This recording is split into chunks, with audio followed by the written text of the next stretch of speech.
வெள்ள நிவாரண உதவி கோரி முதலமைச்சர் செல்வி ஜெயலலிதா பிரதமருக்கு எழுதிய கடிதத்தின் அடிப்படையில் மத்திய அரசு உடனடி நிதி உதவியாக 939 கோடியே 63 லட்சம் ரூபாயை தமிழ்நாடு அரசுக்கு விடுவித்து உத்தரவிட்டுள்ளது.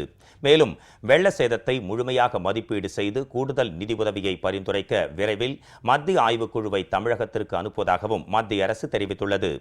தமிழகத்தில் வடகிழக்கு பருவமழை தொடங்கிய பின் கடந்த நவம்பர் 8ஆம் தேதி முதல் மாநிலத்தின் பல்வேறு பகுதிகளில் குறிப்பாக சென்னை, காஞ்சிபுரம், திருவள்ளூர், கடலூர் ஆகிய மாவட்டங்களில் தொடர்ந்து பெய்த கடும் மழையின் காரணமாக பெரும் வெள்ளச்சேதம் ஏற்பட்டதை கருத்தில் கொண்டு பாதிக்கப்பட்ட மக்களுக்கு உடனடி நிவாரணம் வழங்கவும் மீட்பு பணிகளை மேற்கொள்ளவும் முதலமைச்சர் செல்வி ஜெயலலிதா 500 கோடி ரூபாய் ஒதுக்கி ஏற்கனவே ஆணையிட்டுள்ளார்.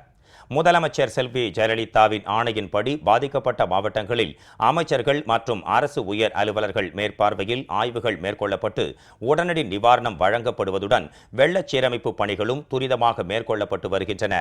முதலமைச்சர் செல்வி ஜெயலலிதாவின் உத்தரவின் பேரில் கடும் மழையினால் ஏற்பட்ட வெள்ளச்சேத நிவாரணம் மற்றும் சீரமைப்புகளுக்கான தேவை முதற்கட்டமாக 8481 கோடி ரூபாய் என மதிப்பிடப்பட்டுள்ளது. இத்தொகை மாநில அரசுக்கு வழங்கப்பட வேண்டும் என்று முதலமைச்சர் செல்வி ஜெயலலிதா பாரத பிரதமருக்கு இன்று கடிதம் மூலம் கேட்டுக் கொண்டுள்ளார்.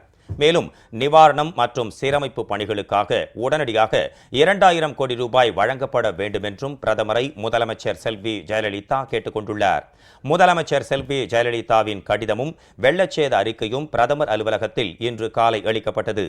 முதலமைச்சர் செல்வி ஜெயலலிதாவின் கடிதத்தின் அடிப்படையில் மத்திய அரசு உடனடி நிதி உதவியாக 939 கோடியே 63 லட்சம் ரூபாயை தமிழ்நாடு அரசுக்கு விடுவித்து உத்தரவிட்டுள்ளது.